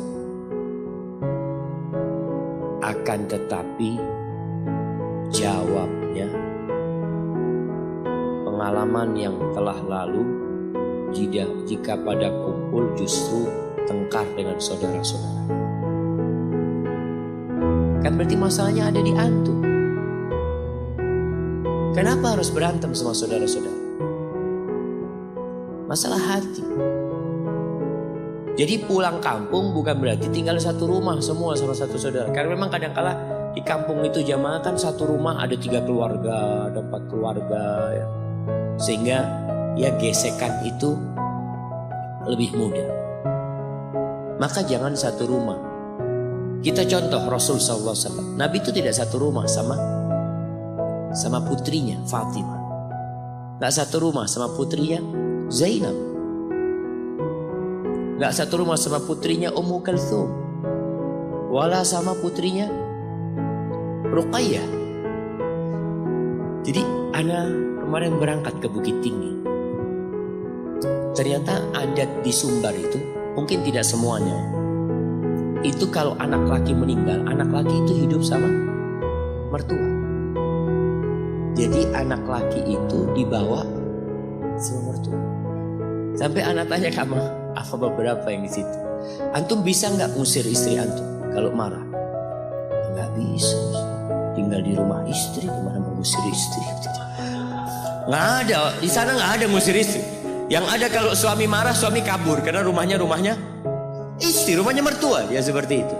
Itu tradisi yang ada di sana. Kok bisa ke sana aja? Apa pertanyaannya tadi? Mana aja? Oh, astagfirullahaladzim, afwan. Dia yang kalau pulang kampung jadi berantem. Jadi berantem di sana, cekcok macam-macam. Maka berusahalah untuk rumah masing-masing. Yang berdekatan, bertetanggaan tapi masing-masing. Ana pernah dikasih nasihat sama abah ana sendiri Syafiq. Kalau Syafiq nanti nikah, usahakan gak satu rumah sama ibunya. Itu nasihat ayah ana. Kalau harus kumpul, tidak satu dapur. Karena kalau satu dapur itu kadang-kala menantu itu salah terus. Motong bawang, bukan gini cara motong bawang. Allah, salah lah. Hanya motong bawang. Ya karena kumpul, dilihat gitu loh.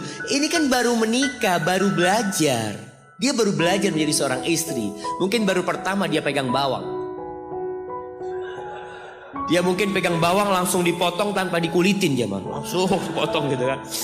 Mungkin baru belajar dia. Tapi kalau kumpul sama mertua kadang-kala ribut. Kalau ada ketidakcocokan seperti itu. Tapi kalau kita harus kumpul sama orang tua, antum harus cari istri yang siap menerima orang tua. Seperti itu. Jadi kalau bicara suruh balik ke kampung bareng-bareng, sana balik ke kampung. Tapi tidak satu rumah.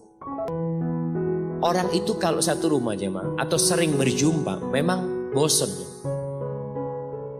Maka ada sebuah wasiat, zur ghibban tazdad hubban. Kalian berziarahlah jarang-jarang akan semakin cinta. Tapi kalau sering ketemu lama-kelamaan bosan lihat. Seperti itu. Tapi kalau orang tua nggak pernah bosan lihat antum. Nggak pernah bosan lihat antum. Subhanallah jemaah. Ada cerita seorang anak yang dia sakit. Dia sakit di rumah sakit, parah sakit. Ibunya datang besok dia. Ketika ibunya datang, anaknya langsung berdiri dari tempat tidurnya. Dia berdiri, dia sehat seperti nggak sakit jemaah. Dia cobain gimana Umi, gimana ini itu macam-macam sampai ibunya pulang akhirnya. Ibunya pulang dia pingsan. Betul. Ketika dia bangun, dia ngomong, "Kau tadi kenapa kok bela-belain untuk berdiri?" kata dia.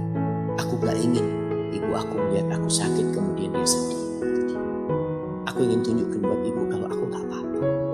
Subhanallah, dia gak ingin ibunya sedih ya. Allahu Akbar. Assalamualaikum Ustaz. Waalaikumsalam.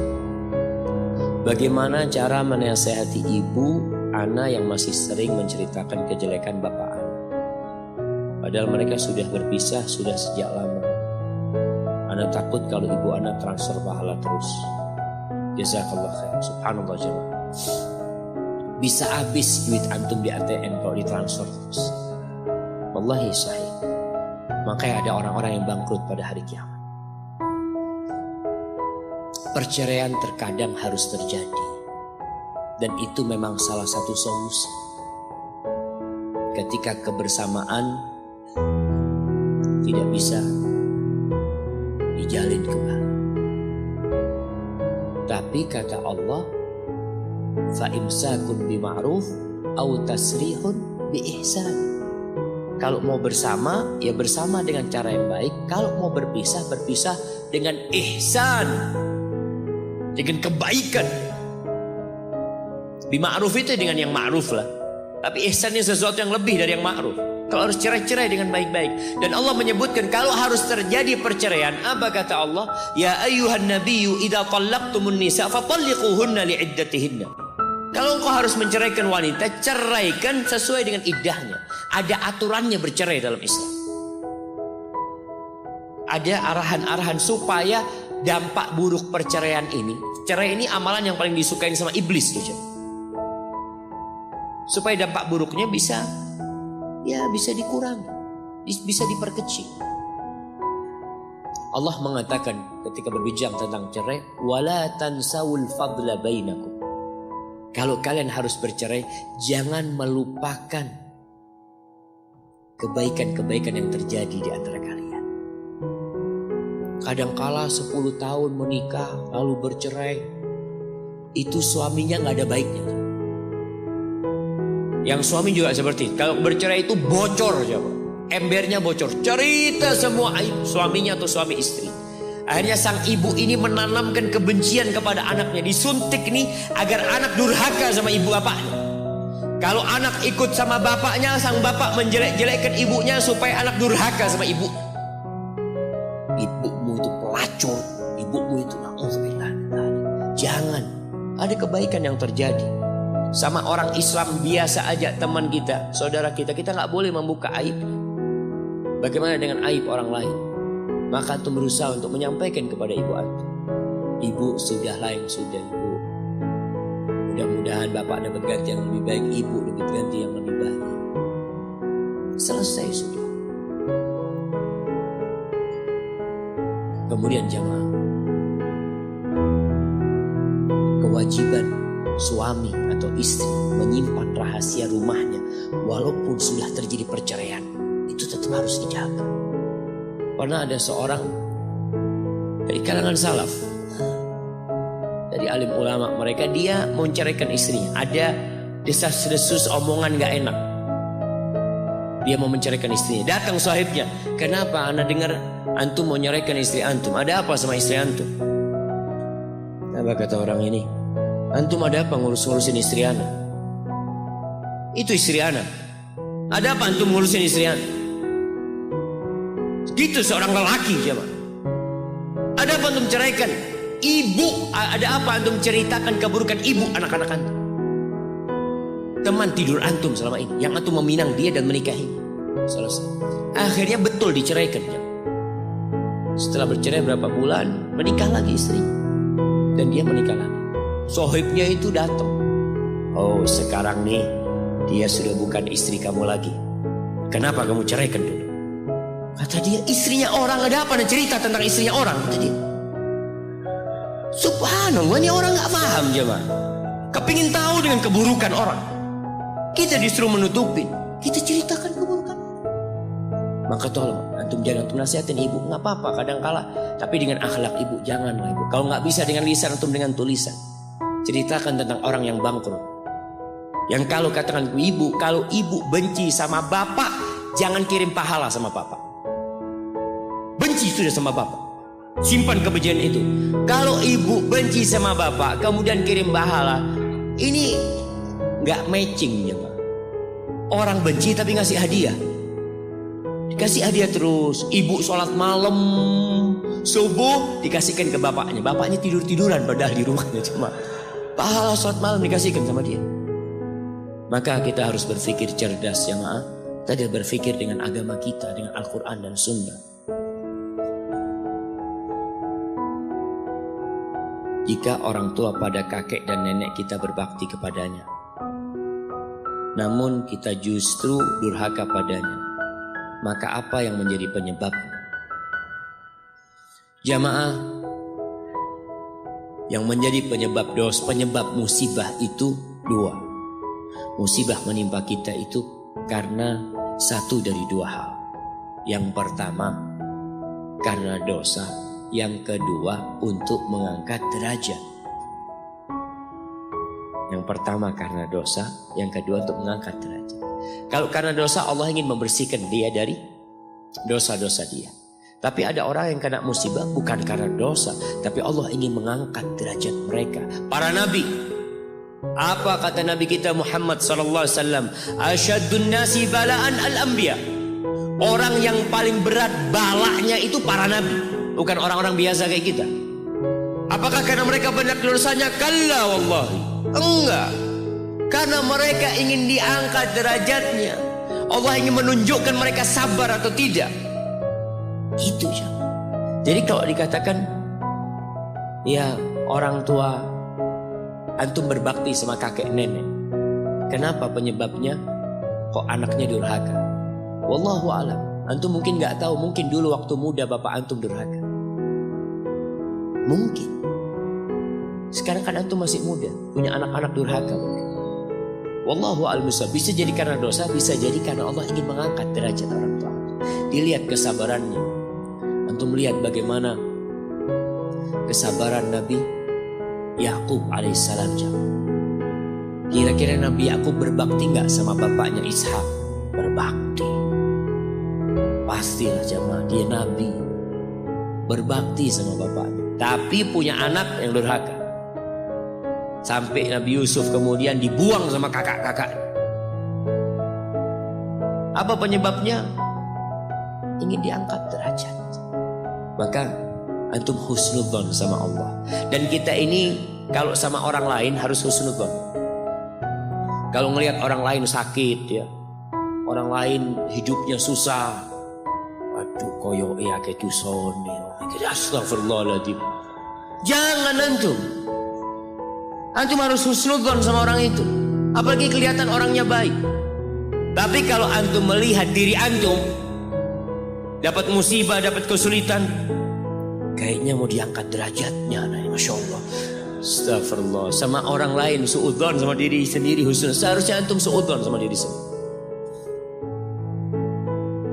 Jamaah, kayaknya ini yang terakhir jamaah. Terakhir ya. Terus capek Ustaz. Soalnya makannya selesai kajian. Kalau sebelum kajian bisa kuat kajiannya.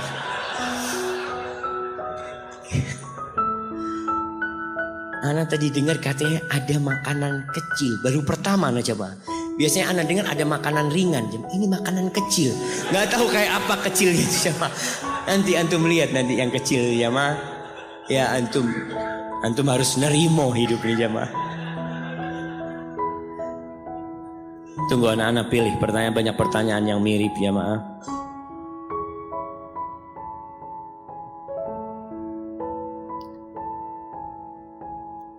Nah, Assalamualaikum warahmatullahi wabarakatuh. Waalaikumsalam warahmatullahi wabarakatuh. Barakallahu fiik Ustaz. Wa fiik wa barak Ustaz. Afwan, saya mau bertanya Ustaz. Saya punya 4 orang tua.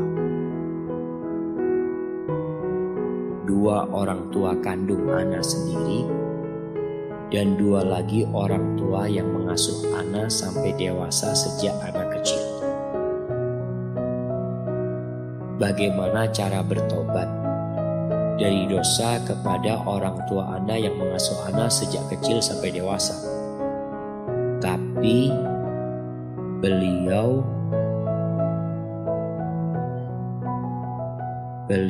sudah meninggal apa sudah meninggal? Di saat Ana masih alia kelas 2. Dan di saat itu Ana masih sering buat mereka nangis karena akhlak Ana yang sangat buruk. Dan setelah Ana dapat hidayah, sekarang Ana hanya nangis saja mengingat itu semua. Dan sekarang orang tua kandung Ana masih hidup. Ketika mengingat dan mendengar ceramah Ustaz di YouTube, ditambah sekarang Ana jadi rindu sama mereka. Ana ingin bertemu mereka. Tapi sekarang saya masih kuliah di Malang. Sedangkan orang tua Ana di timur yang jauh di sana. Bagaimana cara Ana berbakti kepada mereka yang jauh di sana dan yang mudah meninggal? Subhanallah jemaah. Kita itu berbakti sama orang tua bukan pura-pura berbakti. Artinya kebaktian yang pura-pura itu kalau ada orangnya kita baik, gak ada orangnya kita buruk. Tapi dalam Islam tidak. Mau ada orangnya, gak ada orang tuanya, gak ada orangnya, kita tetap berbakti. Cuma bagaimana kebaktian kita? Kalau tadi buat orang tua asuh, dia punya orang tua asuh, maka ketahuilah bahwa Nabi SAW mengatakan, Man sana'a ilaikum ma'rufan fakafi'uh. Barang siapa yang berbuat baik kepada kalian, hendaklah kalian membalasnya. Balas kebaikan orang yang berbuat baik kepada kita. Kita punya kewajiban membalasnya. Kalau kalian gak punya sesuatu yang bisa membalasnya, maka katakan jazakallah khair. Sekarang orang tua asuh antum sudah meninggal dunia. Maka tugas antum adalah banyak mendoakan. Banyak mendoakan. Kalau antum dekat kuburannya, antum ziarah ke kuburan. Itu orang yang kita kenal di dunia jamaah. Kalau kita ziarah ke kuburannya, dalam sebuah hadis yang disahihkan oleh Syekh Albani rahimahullah ta'ala, orang itu akan kenal sama kita.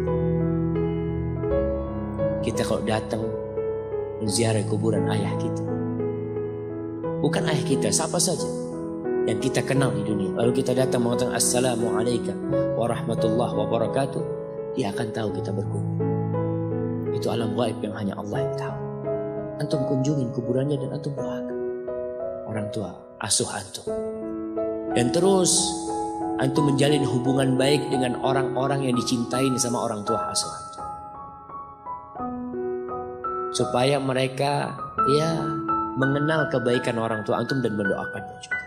Antum punya sedikit kelebihan rizki, antum mau bersedekah buat orang tua asuh antum, buat siapapun boleh kita coba.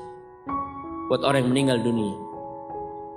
Karena Sa'ad bin Ubadah kalau nggak salah pernah bertanya kepada Nabi SAW, Ya Rasulullah, inna ummin falatat walam tuzi. Ibuku mati belum sempat berwasiat. Afayanfa'uha idza tasaddaqtu anha, kira-kira bermanfaat enggak kalau aku sedekah buat dia? Tasaddaq anha. Oh, silahkan sedekah buat dia. Maka antum berbakti kepada orang tua asuh dengan senantiasa mendoakan, berbuat baik kepada kerabatnya, kepada keluarganya, kepada orang-orang yang dia cintai. Adapun orang tua kandung antum yang jauh, maka antum tetap wajib berbakti dengan segala keterbatasan. Yang pertama, antum minta keridhaannya, antum berada di Malang ini, kuliah di sini. Antum telepon, kalau punya rezeki liburan kumpulin duit. Ustaz, ana nggak punya duit Ustaz. Antum puasa sunnah. Puasa sunnah, sisa duitnya nggak antum makan, antum kumpulin. Dengan niatkan aku mau berangkat sama orang tua, mau minta keridhaan orang tua, datang ke sana. Abah, Umi, boleh anak kuliah di Malang, Umi. Kalau abah ngomong, nah ibu kangen sama kau nah. Kamu di sini aja enak, antum tinggalkan kuliah. Mungkin antum mengatakan, ya Allah masa depan anak hilang. Subhanallah, masa depan antum ada di situ. Ketika sahabat tadi yang ingin berjihad, kata Nabi SAW, tetap di ibumu sana. Di situ ada surga, di situ ada masa depan antum. Wallahi jamaah, kuliah itu tidak menentukan antum jadi orang sukses. Ana tadi malam bertemu dengan orang, Masya Allah, yang rumahnya itu nggak tahu 1 hektar macam. Ana lihat, ya Allah, rumahnya kayak gini. Dia tokoh Muhammadiyah, Masya Allah, yang dia punya wakaf buat Muhammadiyah. Anaknya cerita, wah Ustaz, Abah itu banyak sekali sudah meninggal dunia.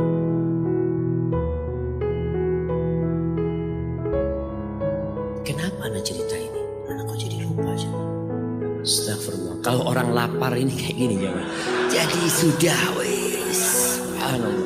Anak izin minum dulu jangan.